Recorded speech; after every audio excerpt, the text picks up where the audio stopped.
ABN news کے ساتھ میں ہوں حسن رؤف۔ بلیٹن کے آغاز میں آپ کو بتائیں، پیپلز پارٹی کا آزاد کشمیر اسمبلی میں نئی حکومت بنانے کا اعلان۔ پیپلز پارٹی کی قیادت نے آزاد کشمیر اسمبلی ہال میں ان ہاؤس تبدیلی کی منظوری دے دی ہے۔ ایوان صدر میں پیپلز پارٹی کی پارلیمانی پارٹی کے اجلاس کے اختتام پر پیپلز پارٹی کے رہنما سردار تنویر الیاس اور چودھری یاسین نے میڈیا سے گفتگو کرتے ہوئے کہا کہ پیپلز پارٹی آزاد کشمیر میں اپنی حکومت بنانے جا رہی ہے۔ پارٹی قیادت وزیر اعظم کے امیدوار کا اعلان کرے گی۔ پی پی رہنما سردار جاوید نے کہا کہ آج پی پی کے 2 اجلاس ہوئے ہیں، جن میں سے ایک اجلاس کی قیادت بلاول بھٹو نے کی ہے۔ سردار جاوید نے کہا کہ پیپلز پارٹی صوبوں گلگت بلتستان اور آزاد کشمیر میں اپنی ذمہ داریوں سے لا تعلق نہیں رہ سکتی۔ صدر پیپلز پارٹی آزاد کشمیر چودھری یاسین نے کہا کہ پارٹی نے آج آزاد جموں و کشمیر میں اپنی حکومت بنانے کا حتمی فیصلہ کر لیا ہے۔ ان کا کہنا تھا کہ چیئرمین بلاول بھٹو زرداری منگل کو نئے وزیر اعظم کے نام کا اعلان کریں گے۔ انہوں نے کہا کہ اجلاس کے پہلے سیشن کی صدارت بلاول بھٹو زرداری اور دوسرے سیشن کی صدارت صدر مملکت آصف علی زرداری نے کی۔ اجلاس میں آزاد کشمیر کی سیاسی صورتحال اور حکومت سازی پر تفصیلی غور کیا گیا۔ چیئرمین صاحب خود اناؤنس کریں گے اس کے لیے طریقہ کار کیا کیا جائے گا۔ جو پی ایم ایل این کے حوالے سے آپ بات کر رہے ہیں، باقی بھی نمبر اس وقت پورے پیپلز پارٹی نے جو اس وقت چیئرمین صاحب کے ساتھ پریزیڈنٹ زرداری صاحب کے ساتھ جو بات ہوئی ہے، پیپلز پارٹی نے حکومت بنانے کا فیصلہ کیا۔ اس کا 1-2 دن میں چیئرمین پاکستان پیپلز پارٹی خود اناؤنس کریں گے، امیدوار کے حوالے سے بھی وہ اناؤنس کریں گے۔ لیکن اگر وہ مستعفی نہیں ہوتے تو نیچرلی پھر جو ہے وہ ایک ہی راستہ ہے۔ یہ ڈسکریشن ہے پارٹی لیڈرشپ کی، پریزیڈنٹ زرداری صاحب کی، چیئرمین بلاول بھٹو زرداری صاحب کی اور محترمہ فریال طالپور صاحب۔ یہ ہم بتائیں گے، جب بنائیں گے تو پھر آپ کو بتا دیں کیوں بنا۔ چیئرمین افغانستان سے مذاکرات میں معاملات طے نہیں ہو پاتے تو پھر ہماری کھلی جنگ ہے۔ وزیر دفاع خواجہ آصف کی سیالکوٹ میں پریس کانفرنس۔ افغان طالبان بھارتی پراکسی بن کر پاکستان پر حملے کر رہے ہیں۔ افغانستان کی طرف سے 4-5 دن سے کوئی حملہ نہیں ہوا۔ بھارت کو پاکستان نے بدترین شکست دی۔ ہماری بہادر افواج ملک کی حفاظت کے لیے ہر لمحہ تیار ہیں۔ پاک افغان مذاکرات کا شام تک نتیجہ آ جائے گا۔ 40 سال تک افغانوں کی مہمان نوازی کی۔ دوحہ میں جن سے بات کر رہے تھے وہ سارے پاکستان میں جوان ہوئے۔ سمجھ نہیں آتا اتنی مہمان نوازی کے باوجود افغانستان کا ہمارے ساتھ ایسا رویہ کیوں ہے۔ شام تک کوئی اس کا آؤٹ کیا نہیں تو کل آ جائے گا۔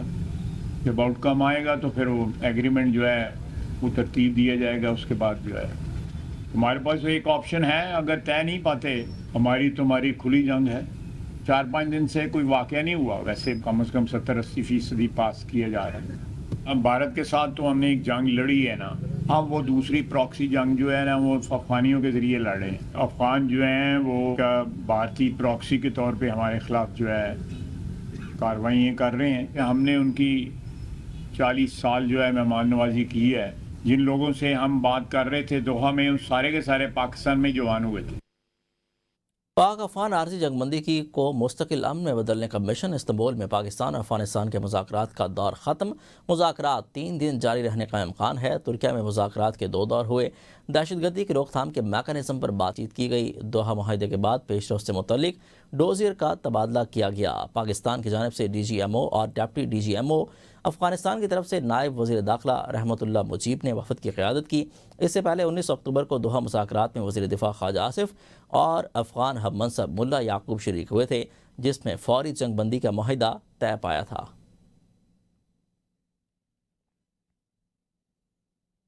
پاک افغان کشیدگی سے سرحدی راستے بدستور 2 ہفتوں سے بند ہیں۔ پاک افغان تجارت اور آمد و رفت مکمل طور پر معطل ہے۔ دونوں ممالک کی تاجروں کو بھاری نقصان کا سامنا۔ تاجروں کا حکومت سے بارڈر کھولنے۔ مارکہ حق میں ذلت آمیز شکست کے بعد بھارت نے افغان طالبان کے ذریعے آبی جہریت کو ہتھیار کے طور پر استعمال کرنے کی کارروائی شروع کر دی ہے اور پاکستان اس سلسلے میں اپنی آبی دفاعی حکمت عملی کو مضبوط کرنے کے عزم کا اظہار کر رہا ہے۔ انڈیا ٹوڈے کی 24 اکتوبر 2025 کو شائع رپورٹ کے مطابق طالبان رجیب دریائے کنٹر پر بھارتی حکومت کے تعاون سے ڈیم تعمیر کر کے پاکستان کو پانی کی فراہمی روکنے کا منصوبہ بنا رہی ہے۔ رپورٹس میں یہ بھی دعویٰ کیا گیا کہ بھارت افغان رجیم کو مالی اور تکنیکی معاونت فراہم کر کے مختلف ڈیمز جیسا کہ نغلو، درونتا، شاہتوت، شاہ واروس اور گمبیری باغترا تعمیر کروا رہا ہے، جو پاکستان کی آبی سلامتی کے لیے سنگین خطرہ ثابت ہو سکتے ہیں۔ حکومت پاکستان اور آبی اور قانونی ماہرین کا موقف ہے کہ یہ منصوبہ مشرق اور مغرب دونوں اطراف سے پاکستان کے آبی نظام کو متاثر کرنے کی کوشش ہے اور اسے کسی طور پر قابل قبول نہیں سمجھا جائے گا۔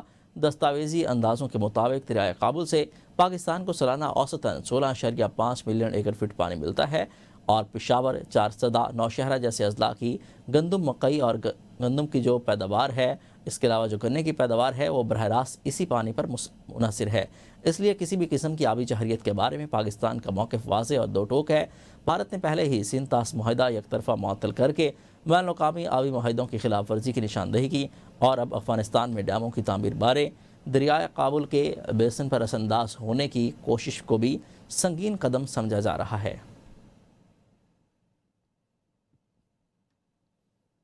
یہاں پر آپ کو اہم خبر دیں کہ Pakistan international air lines PIA کی پرواز 701 5 سال بعد دوبارہ اسلام آباد سے مینچسٹر پہنچ گئی۔ PIA کی فلائٹ مینچسٹر ایئرپورٹ پر لینڈ کر گئی ہے۔ PIA کی اس پرواز کی بحالی سے برطانیہ میں پاکستانی کمیونٹی میں خوشی کی لہر دوڑ گئی۔ مینچسٹر کے لیے پرواز کی بحالی کے بعد PIA بتدریج برطانیہ کے دیگر شہروں کے لیے بھی فلائٹس دوبارہ شروع کر رہا ہے۔ یہ اقدام پاکستانی فضائی کمپنیوں بین الاقوامی آپریشنز کی بحالی میں ایک اہم سنگ میل ہے۔ ترجمان کا کہنا ہے کہ مینچسٹر ایئرپورٹ پر بھی پہلی پرواز پہنچنے پر خصوصی تقریب ہوگی۔ گزشتہ دہائیوں میں بلوچستان کو نظر انداز کرنا خود احتسابی کا لمحہ ہے۔ جو شکایات اور گلے شکوے ہیں وہ دور کرنا ہوں گے۔ وزیر اعظم شہباز شریف کا نیشنل ورکشاپ بلوچستان کے شرکاء سے خطاب، کہا کہ اللہ تعالیٰ نے بلوچستان کو بے شمار قدرتی وسائل سے نوازا ہے۔ افسوس ہے بلوچستان کی دولت ابھی بھی زمین کے اندر دفن ہے۔ وفاق کی روح باہمی قربانی اور بھائی چارے میں پوشیدہ ہے۔ 2010 کے NFC ایوارڈ میں پنجاب نے تاریخی قربانی دی ہے۔ Allah Almighty has blessed the province with infinite natural resources. Our wealth are still hidden and buried under tons of mud and mountains. And unfortunately, what has happened in the last few years, rather spanning over more than a decade, is something, a matter of self-introspection.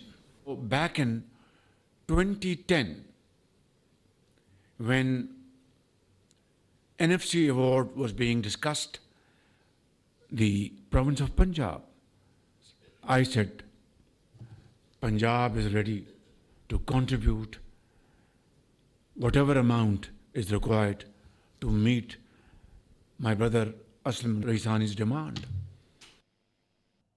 قبائل اپنی مرضی سے پاکستان میں شامل ہوئے، پاکستانی ہیں اور رہیں گے۔ وزیر اعلیٰ KP سہیل آفریدی کا باڑہ میں امن جرگے سے خطاب، کہا میری نامزدگی پر اعتراضات اٹھائے گئے، ضم اضلاع کے بقایا جات فوری ادا کیے جائیں، ہمیں بھیک نہیں چاہیے، ہمیں اپنا حق دیا جائے، سیکنڈ ہینڈ گاڑیاں نہیں لینی چاہیے، ہمیں بند کمروں کے فیصلے منظور نہیں، ہر ضلع میں امن جرگوں کا انعقاد کریں گے، پولیس کو جدید آلات، تربیت اور وسائل کی فراہمی اولین ترجیح ہے، امن کے ساتھ خیر پختونخوا میں ترقی چاہتے ہیں، کسی کی مجال نہیں کہ پاکستان کی طرف میلی آنکھ اٹھا کر دیکھے، قبائلی اضلاع کے ساتھ وعدے 100 ارب روپے سالانہ دیں گے۔ سہیل آفریدی نے KP میں درج 9 اور 10 مئی کے مقدمات کی تفصیلات مانگ لی ہیں۔ ذرائع کے مطابق پروسیکیوشن ڈپارٹمنٹ نے تمام تفصیلات مہیا کر دیں۔ تصویروں کی صفائی کرنا، جیل کے باہر سڑکوں پر بیٹھنا وزیر اعلیٰ کا کام نہیں۔ وفاقی وزیر اطلاعات عطا تارڑ کہتے ہیں بانی PTI کے خلاف 190 ملین پاؤنڈ کا کیس ہے، اس کا جواب یہ نہیں کہ ہم ریاست مدینہ کی بات کرتے ہیں، ملک ریاض کو اتنی بڑی رعایت کیوں دی، قوم کا پیسہ تھا۔ TLP کے خلاف تشدد پھیلانے والے کافی شواہد پنجاب حکومت نے دیے ہیں۔ مرید کے میں شہید SHO کو 21 گولیاں ماری گئیں۔ سیلاب متاثرین کے لیے حکومت بہترین اقدامات کر رہی ہے۔ وزیر اعلیٰ کا کام ہے امن امان کو بہتر کرے، وزیر اعلیٰ کا کام ہے عوام کو سکھ دے، چپل کے لیے وہ ناپ دینا پاؤں کا، تصویروں کو صفائی کرنا، جیلوں کے بعد جا کے جو ہے وہ کرنا۔ دیکھیں یہ کام ہم بھی کرتے ہیں بطور سیاسی ورکر۔ قانونی طور پہ 190 ملین پاؤنڈ کا کیس ہے کرپشن کا، میگا کرپشن کا، بانی چیئرمین PTI کے خلاف۔ آپ نے ملک ریاض کو اتنی بڑی رعایت کی، اربوں روپے کی، وہ پیسہ قوم کا پیسہ تھا جو پنجاب حکومت نے وفاقی کابینہ کو پورا ایک پلندہ بھیجا اور اس کے اندر بہت ہی زیادہ مواد موجود تھا دہشت گردی کی کارروائیوں کا، پرتشدد کارروائیوں کا، اور اس SHO جس کو 21 گولیاں گاڑی سے اتار کے ماری گئیں، متعدد پولیس والے زخمی ہوئے۔ وزیر اعلیٰ ہاؤس پشاور میں پاکستان تحریک انصاف کی سینئر قیادت کا اہم اجلاس ہوا۔ اجلاس میں صوبے کے امن و امان کی صورتحال پر تفصیلی غور ہوا۔ اجلاس میں خیبر پختونخوا اسمبلی میں امن جرگہ بلانے کا فیصلہ کیا گیا ہے۔ حالیہ ہنگو بم دھماکے کے واقعے پر شرکاء کا اظہار افسوس اور شہید پولیس اہلکاروں کے اظہار ثواب کے لیے دعا کی گئی ہے۔ امن جرگے میں سابق وزرائے اعلیٰ، گورنرز، علماء، جرگہ مشران، سول سوسائٹی، وکلاء اور اہم شخصیات کو مدعو کیا جائے گا۔ امن جرگے کا مقصد دہشت گردی کے خاتمے اور پائیدار امن کے لیے متفقہ حکمت عملی کی تشکیل ہے۔ اجلاس کے شرکاء نے پولیس کی قربانیوں کو خراج تحسین پیش کیا۔ سہیل آفریدی نے کہا کہ صوبائی حکومت پولیس فورس کے شانہ بشانہ کھڑی ہے۔ پولیس کو جدید آلات، تربیت اور وسائل کی فراہمی حکومت کی اولین ترجیح ہے۔ اجلاس میں chairman P T I barrister Gohar, وزیر اعلیٰ سہیل آفریدی، صوبائی صدر جنید اکبر، اسد کیسر اور دیگر رہنماؤں کی شرکت۔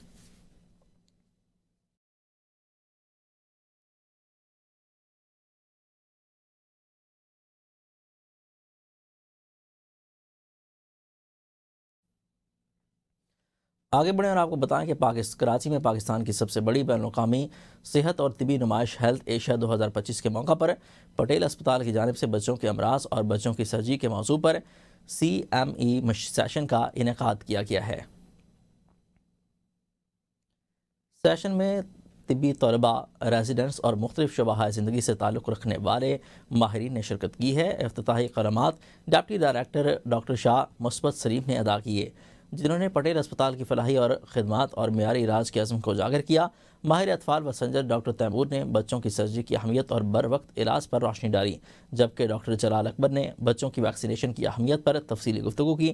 ڈاکٹر ازمینہ خان نے بچوں میں متوازن غذا اور ماں کے دودھ کی افادیت پر زور دیا اور نوجوانوں میں بڑھتی ہوئی سگریٹ نوشی کو تشویشناک قرار دے دیا۔ ڈاکٹر نورین اقبال نے بچوں میں دمہ کے نظم و نسق کے موضوع پر رہنمائی فراہم کی۔ تقریب کی میزبانی ڈاکٹر مریم ظفر نے کی، جبکہ Farhan Asadi, director communication and resource development, Muhammad Siddique, director operation سمیت دیگر معزز مہمان شریک ہوئے۔ آخر میں شرکاء کو شیلڈز پیش کی گئیں۔ پٹیل اسپتال نے تعلیم طب اور عوامی صحت کے فروغ کے عزم کا اعادہ کیا۔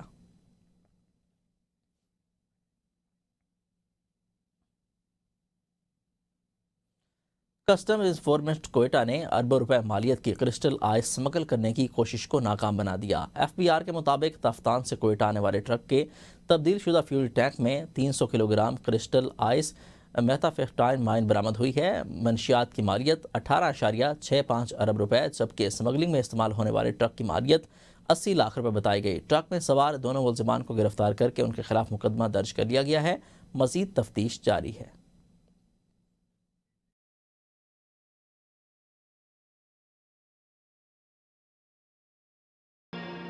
آپ دیکھ رہے ہیں ABN نیوز، میں ہوں حسن روف۔ بلیٹن کا آغاز اس اہم خبر کے ساتھ کہ پیپلز پارٹی آزاد کشمیر کا اسمبلی میں نئی حکومت بنانے کا اعلان۔ پیپلز پارٹی کی قیادت نے آزاد کشمیر اسمبلی میں ان ہاؤس تبدیلی کی منظوری دے دی ہے۔ ایوان صدر میں پیپلز پارٹی کی پارلیمانی پارٹی کے اجلاس کے اختتام پر پیپلز پارٹی کے رہنما سردار تنویر الیاس اور چودھری یاسین نے میڈیا سے گفتگو کرتے ہوئے کہا کہ پیپلز پارٹی آزاد کشمیر میں اپنی حکومت بنانے چاہ رہی ہے۔ پارٹی قیادت وزیر اعظم کے امیدوار کا اعلان کرے گی۔ PP رہنما سردار جاوید نے کہا کہ آج PP کے 2 اجلاس ہوئے ہیں، جن میں سے ایک اجلاس کی قیادت بلاول بھٹو نے کی۔ سردار جاوید نے کہا کہ پیپلز پارٹی صوبوں گلگت بلتستان اور آزاد کشمیر میں بھی اپنی ذمہ داریوں سے لا تعلق نہیں رہ سکتی۔ صدر پیپلز پارٹی آزاد کشمیر چودھری یاسین نے کہا کہ پیپلز پارٹی نے آزاد کشمیر میں اپنی حکومت بنانے کا حتمی فیصلہ کر لیا ہے۔ ان کا کہنا تھا کہ چیئرمین پیپلز پارٹی بلاول بھٹو منگل کو نئے وزیر اعظم کا اعلان کریں گے۔ انہوں نے کہا کہ اجلاس کے پہلے سیشن کی صدارت بلاول بھٹو زرداری اور دوسرے سیشن کی صدارت صدر مملکت آصف علی زرداری نے کی ہے۔ اجلاس میں آزاد کشمیر کی سیاسی صورتحال اور حکومت سازی پر تفصیلی غور کیا گیا۔ صاحب خود اناؤنس کریں گے اس کے لیے طریقہ کار کیا کیا جائے گا۔ جو PMLN کے حوالے سے آپ بات کر رہے ہیں، باقی بھی نمبر اس وقت پورے۔ پیپل پارٹی نے جو اس وقت چیئرمین صاحب کے ساتھ، پریزیڈنٹ زرداری صاحب کے ساتھ جو بات ہوئی ہے، پیپلز پارٹی نے حکومت بنانے کا فیصلہ کیا۔ اس کا 1-2 دن میں چیئرمین پاکستان پیپلز پارٹی خود اناؤنس کریں گے، امیدوار کے حوالے سے بھی وہ اناؤنس کریں گے۔ لیکن اگر وہ مستعفی نہیں ہوتے تو نیچرلی پھر جو ہے وہ ایک ہی راستہ ہے۔ یہ ڈسکریشن ہے پارٹی لیڈرشپ کی، پریزیڈنٹ زرداری صاحب کی، چیئرمین بلاول بھٹو زرداری صاحب کی اور محترمہ فریال طالپور صاحب۔ یہ ہم بتائیں گے، جب بنائیں گے تو پھر آپ کو بتا دیں گے کیوں بنا۔ افغانستان سے مذاکرات میں معاملات طے نہیں ہو پاتے تو پھر ہماری کھلی جنگ ہے۔ وزیر دفاع خواجہ آصف کی سیالکوٹ میں پریس کانفرنس۔ افغان طالبان بھارتی پراکسی بن کر پاکستان پر حملے کر رہے ہیں۔ افغانستان کی طرف سے 4-5 دن سے کوئی حملہ نہیں ہوا۔ بھارت کو پاکستان نے بدترین شکست دی۔ ہماری بہادر افواج ملک کی حفاظت کے لیے ہر لمحہ تیار ہیں۔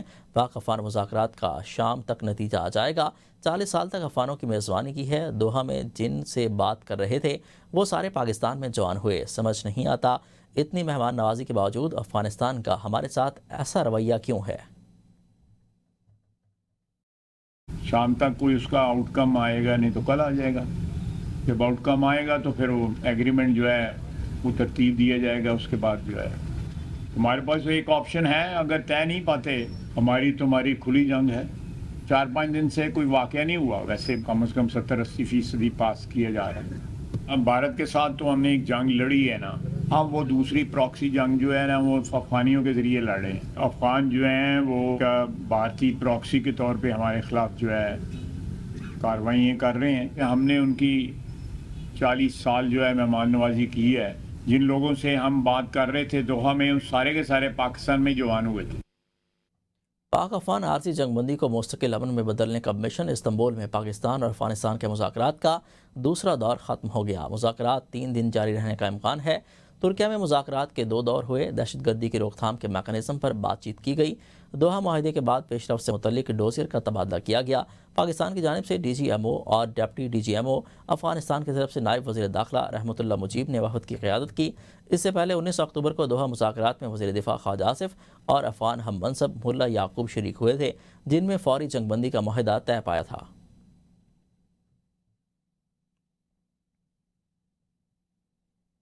پاک افغان کشیدگی سے سرحدی راستے بدستور 2 ہفتوں سے بند ہیں۔ پاک افغان تجارت اور آمد و رفت مکمل طور پر معطل ہے۔ دونوں ممالک کے تاجروں کو بھاری نقصان کا سامنا۔ تاجروں کا حکومت سے بارڈر کھولنے اور تجارتی سرگرمیاں بحال کرنے کا مطالبہ۔ چمن بارڈر پر افغان مہاجرین کا رش بڑھ گیا۔ اب تک 2,37,000 سے زائد افغان مہاجرین باب دوستی کے راستے وطن واپس جا چکے ہیں۔ سرحد بند ہونے سے افغانستان میں پھل اور سبزیاں خراب ہونے لگے۔ پاکستان میں 600 روپے کلو میں ملنے والا ٹماٹر جلال آباد میں 50 روپے کلو میں فروخت۔ انگور، سیب اور انار بھی 100 روپے کلو سے بھی کم قیمت میں فروخت۔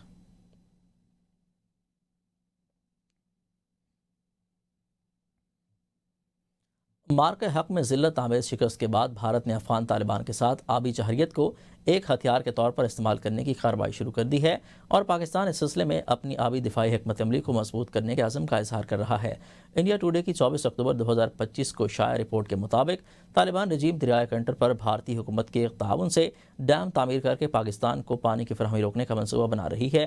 رپورٹس میں یہ بھی دعویٰ کیا گیا کہ بھارت افغان رجیم کو مالی اور تکنیکی معاونت فراہم کر کے مختلف ڈیمز جیسا کہ نگلو، دورونتا، شاہتوت، شاوروس، گمبیری اور باغدرہ تعمیر کروا رہا ہے، جو پاکستان کی آبی سلامتی کے لیے سنگین خطرہ ثابت ہو سکتے ہیں۔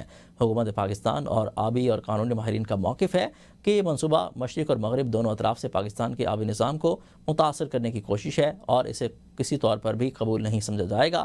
دستاویزی اندازوں کے مطابق دریائے کابل سے پاکستان کو سالانہ اوسطاً 16.5 ملین ایکڑ فٹ پانی ملتا ہے اور پشاور، چارسدہ، نوشہرہ جیسے اضلاع کی گندم، مکی اور گنے کی پیداوار براہ راست اسی پانی پر منحصر ہے۔ اس لیے کسی بھی قسم کی آبی جہریت کے بارے میں پاکستان کا موقف واضح اور دو ٹوک ہے۔ بھارت نے پہلے ہی سنتاس معاہدہ یک طرفہ معطل کر کے بین الاقوامی آبی معاہدوں کی خلاف ورزی کی نشاندہی کی اور اب افغانستان میں ڈیموں کی تعمیر کے ذریعے دریائے کابل کے بیسن پر اثر انداز ہونے کی کوشش کو بھی سنگین قدم سمجھا جا رہا ہے۔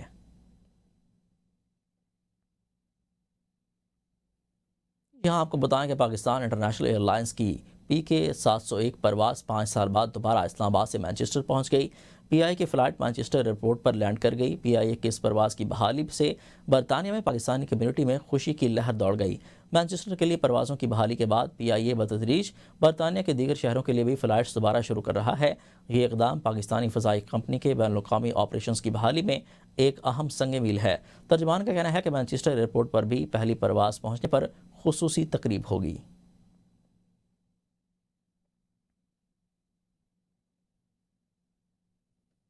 گزشتہ دہائیوں میں بلوچستان کو نظر انداز کرنا خود احتسابی کا لمحہ ہے، جو شکایات سونے کے لیے 1 گھنٹہ اضافی ملے گا۔ دنیا کے 70 سے زائد ممالک میں ڈے لائٹ سیونگ ٹائم کے تحت موسم گرما میں گھڑیوں کو 1 گھنٹہ طویل کرنے کا تجربہ کیا جاتا ہے۔ بنیادی طور پر یہ نظام موسم گرما میں روشنیوں کو زیادہ استعمال کرنے کے لیے متعارف کرایا گیا تھا۔ ڈے لائٹ سیونگ ٹائم یا دن کی روشنی کے بچت کے نظام پر عمل درآمد کرنے والے زیادہ تر مغربی ممالک اکتوبر میں گھڑیاں اس لیے پیچھے کر دی جائیں گی کیونکہ مارچ کے آخری اتوار کو موسم گرما کے معیاری وقت کے آغاز پر گھڑیوں کو 1 گھنٹہ آگے کیا گیا تھا، جبکہ موسم سرما کی آمد سے پہلے ہی موسم خزاں میں دن چھوٹے ہونے لگتے ہیں تو سورج کی روشنی کے حساب سے گھڑیوں کو ایڈجسٹ کر لیا جاتا ہے تاکہ لوگ روشنی میں زیادہ کام کر سکیں۔ گھڑیوں کو سال میں 2 بار عام طور پر ہفتہ اور چھٹی کے دن یعنی ہفتہ اور اتوار کی درمیانی شب میں تبدیل کیا جاتا ہے۔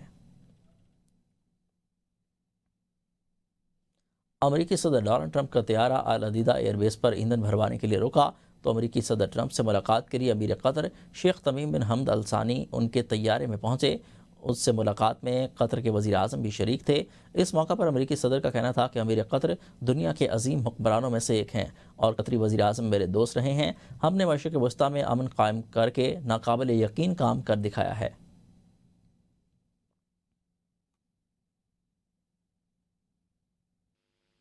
پیرس کے تاریخی میوزیم میں قیمتی نوادرات کی ڈکیتی کی تفتیش کے سلسلے میں اہم انکشافات سامنے آئے ہیں۔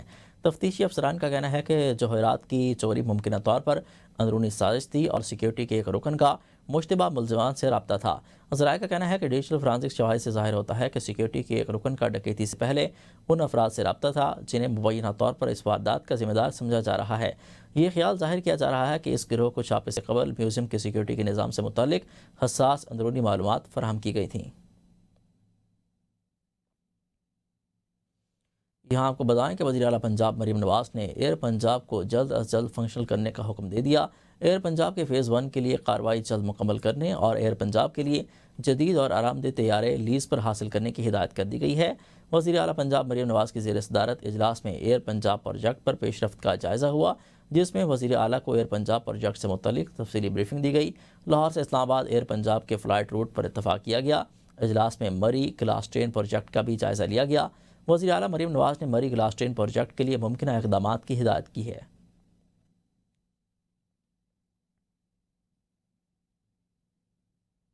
پاکستان مسلم لیگ نون کی رہنما عظمہ بخاری نے کہا ہے کہ پنجاب کی وزیر اعلیٰ مریم نواز اپنی کارکردگی کو سوشل میڈیا کے ذریعے عوام کے سامنے پیش کر رہی ہیں۔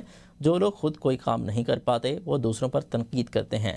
سرکاری سکولز، اسپتال، سڑکوں کی بحالی، جدید ٹرانسپورٹ سہولیات اور ماحولیات کی بہتری پنجاب کے عوام کے لیے فراہم کی جا رہی ہیں۔ اگر کسی کو واقعی کوئی کارکردگی ہے تو دکھائیں اور بتائیں، کیونکہ جو کام کیے جاتے ہیں وہ سب کے سامنے ہیں اور بہت سو کو نظر آتے ہیں۔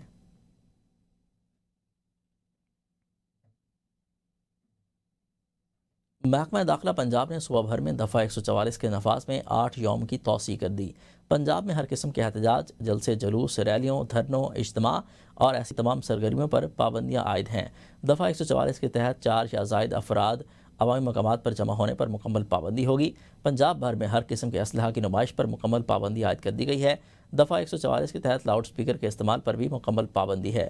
پنجاب بھر میں اشتعال انگیز، نفرت آمیز یا فرقہ وارانہ مواد کی اشاعت و تقسیم پر مکمل پابندی ہے۔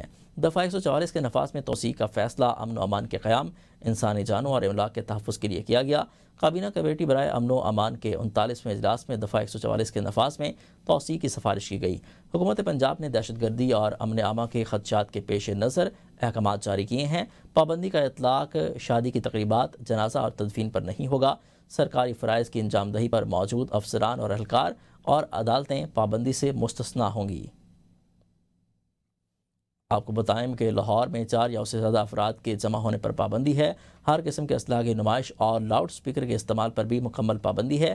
پنجاب بھر میں دفعہ 144 کے نفاذ میں 8 روز کی توسیع کر دی گئی ہے۔ پنجاب میں ہر قسم کے احتجاج، جلسے جلوس، ریلیوں اور دھرنوں پر بھی پابندی ہے۔ لاہور میں 4 یا زائد افراد کے عوامی مقامات پر جمع ہونے پر مکمل پابندی عائد کر دی گئی ہے۔ پی ڈی ایم میں پنجاب نے سیلاب سے متاثرہ اضلاع کو آفت زدہ قرار دینے کے نوٹیفیکیشن جاری کر دیے۔ نوٹیفیکیشن کے مطابق 27 اضلاع کی 72 تحصیلوں کو معاوضہ جات کے لحاظ سے آفت زدہ قرار دے دیا گیا۔ 50% سے زیادہ متاثر ہونے والے معاوضہ جات کو آفت زدہ قرار دے دیا گیا۔ Notification board of revenue Punjab اور پی ڈی ایم اے کے اشتراک سے جاری کیا گیا۔ ترجمان پی ڈی ایم اے کے مطابق فیصلہ Punjab national calamities prevention and relief act 1958 کے تحت کیا گیا۔ ضلع انتظامیہ کو متاثرہ علاقوں میں فوری بحالی اور امدادی سرگرمیاں تیز کرنے کی ہدایت کی گئی۔ متاثرہ خاندانوں کے نقصانات کا تخمینہ لگانے اور مالی امداد کے عمل کو جلد مکمل کرنے کی بھی ہدایت کی گئی ہے۔